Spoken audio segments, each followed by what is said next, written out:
Hope you like those videos. Now let's move on with our discussion of offers.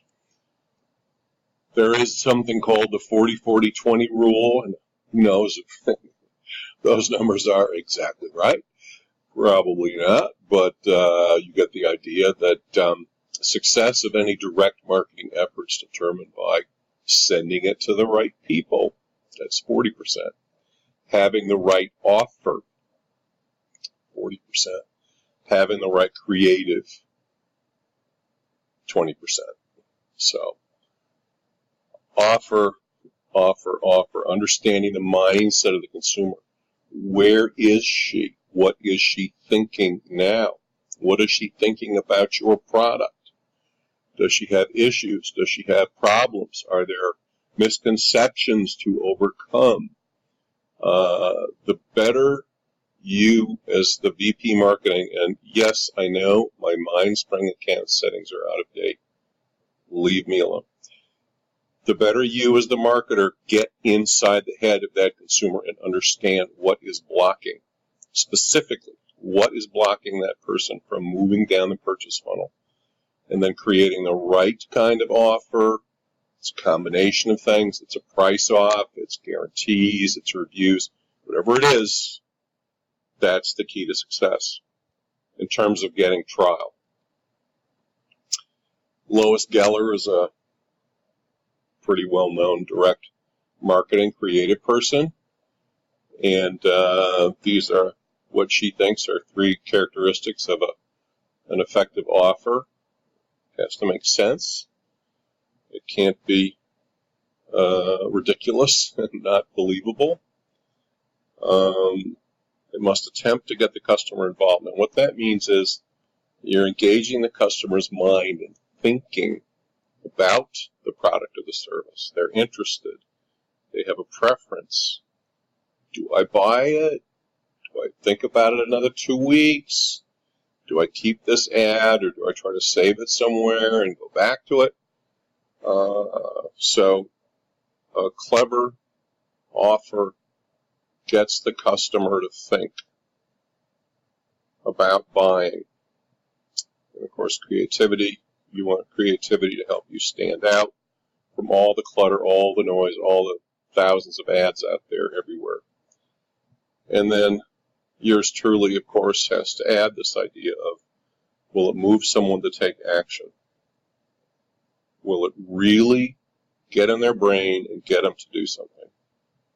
So here are some steps in planning an offer. Of course, the first is to, going back to the purchase funnel, knowing exactly where the person is. What is this offer supposed to do? Where do you want the customer to move? And here are kinds of offers. So for current customer, it could be buying the next box of Cascade dishwasher detergent. Could be a cross-sell. So with Amazon, now that you've bought a book, maybe you'd like to buy a film or, etc. Upsell, which is not buying the thing you thought you were coming in to buy, but, adding a bunch of things. So if you buy the sweater, they're going to try to sell you the belt and the scarf and the shoes, and etc. And of course, new customer, we've talked many times. Get them to try. Well, the objective is to get them to purchase. Or if it's a complicated, high-ticket, expensive item like a car, they're probably not going to, click and buy from an ad. Probably not. They might want to go in and look at the car and drive it, etc. So you want to make the offer as attractive as possible. Duh. And then, of course, you're trying to reduce risk. Okay, I'm going to take a little break here. You're right. And, of course, reducing risk is always key, particularly with direct, where the customer may not actually be seeing or trying on or smelling or touching, whatever it is, the product. Customer reviews, obviously, are another help in reducing risk. Amazon is an expert of that, and most companies do that now. These are key components of offers, obviously the product or the service, but I would say, honestly, that's part of the offer ring, not so much the offer. So I actually pulled this particular slide from my previous textbook, and I apologize. I think I probably would have removed product or service from offer and put it with offering. Pricing payment terms are part of an offer, which is giving value to somebody for doing something. Trial examination period, guarantees, reviews, sweepstakes and contests, gifts and premiums, time limits, continuity, and reward programs. Now we're going to talk about each one of those. We already talked about these things a little bit. Pricing and payment terms. COD is not a fish from the North Atlantic. COD is collect on delivery. People actually used to do things like that. I don't think we see it so much anymore. You usually pay with PayPal or put it on your credit card, right? BML is bill me later, but these were tactics that were used to, sell somebody something. You do see it still, buy some furniture and don't pay until, 2030, that kind of thing. It really reduces the risk of putting any money out now. Delayed payment, installment payments are all pricing payment term offers. Here are ways to express price in an offer. Of course, you've got your basic price statement, a 1-year supply for only, etc. Price stated as a fraction, 1/2 off when ordered. Stated by unit, now only $2.49. Price saving stated by percentage, save 30%. Price saving stated by unit. First two issues are free, or buy one, get one free would be another one.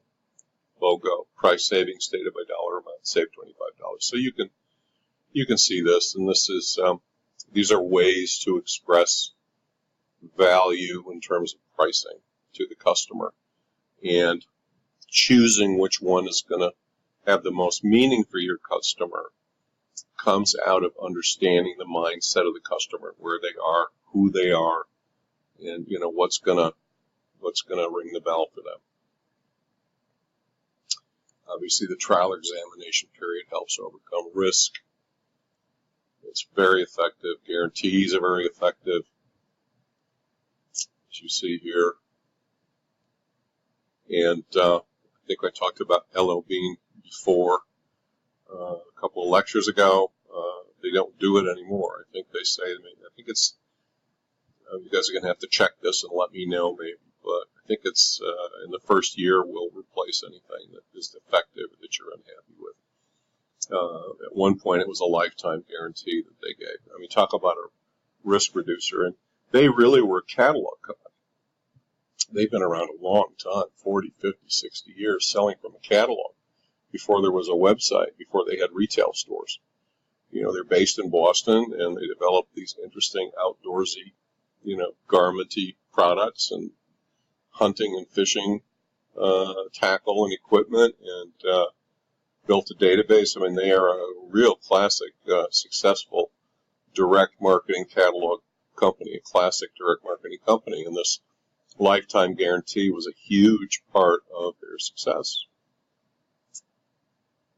Okay, sweepstakes and contests.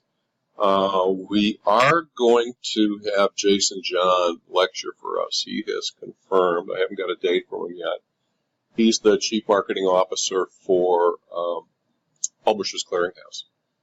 And you guys will remember, I know you've seen the TV ads where people win, $10 million and the van drives up and they get a huge check and all that jazz. That's the sweepstakes. And so the whole purpose of the sweepstakes is for people to enter and give their email addresses and get added to the database for Publishers Clearinghouse, and then they are marketed to. Jason oversees an effort selling those folks different things. You'll hear all about that. But our big reason for sweepstakes or contests is to get people's information. Obviously, these things are very highly regulated, a lot of laws and stuff to look at, complicated to do. Gifts and premiums. Okay, it's a classic way to, gift with purchase, GWP. I know any of you who are involved in, buying makeup and things like, beauty supplies. I mean, there's always been a lot of that sort of thing. Get a free bag or get 2 lipsticks if you buy a blush. I mean, that's a classic GWP way of incentivizing someone, usually after you've tried the product. And it's just a way to get you to buy that one rather than another one. Okay. And time limits it's not really the offer, it's something that you add to the offer to add urgency. And you can add it to any offer. Act now and get something. Act by such and such a date. Okay, it's a key part of direct. And you always have to ask yourself if you're doing a direct effort, should we add a time limit? Usually you should. And these are continuity offers, positive option, negative option. And this goes back to such things as, book clubs, Time Life Book Club, and things like that, where, and we're seeing it today too, because you can sign up for different services that will send you a box of clothes or a box of cat food or whatever every month, or a razor every month, or shaving cream every month, and they're going to keep sending it with a negative option until you tell them you don't want it. And positive option is when the customer says, send me the next one, send me the next one. You don't see too many people doing that anymore. It really is, some of these new companies that are kind of making shopping easier and taking the time out of shopping, kind of going Amazon a step further in a way. They're almost like personal shoppers. They try to understand your size, your colors you like, the styles you like. I'm thinking of some of these clothing companies. And then they're going to send you something they think you're going to like every month, an outfit or whatever it is. And they're not asking you to request it every month. They want to just keep sending it every month. We talked a lot about loyalty programs, points and different levels with benefits. And anyone who does a lot of flying knows that the airlines are, really kind of, the whole business has been subsumed in points and loyalty offers, where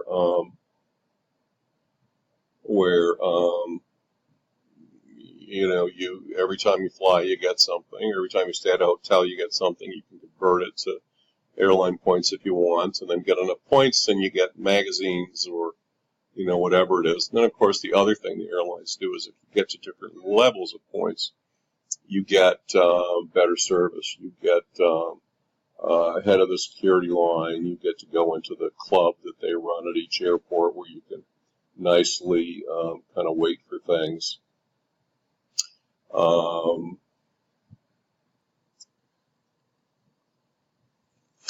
Here are things you need to go through to put an offer together.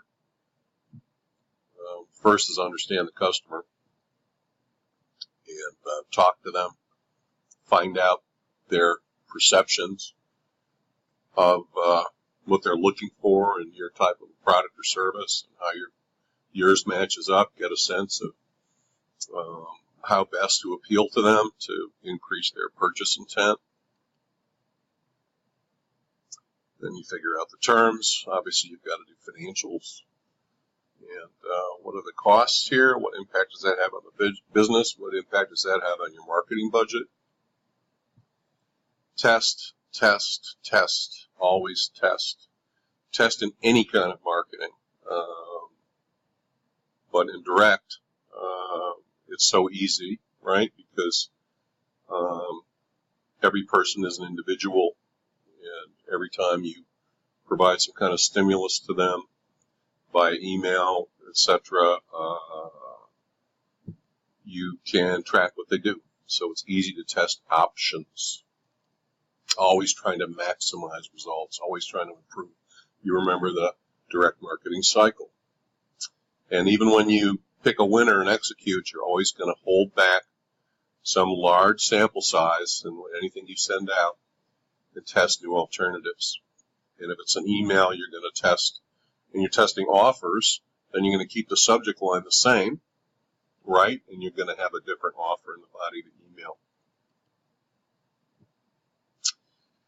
So, well, I think we talked about this. We actually talked about Peoria a little bit.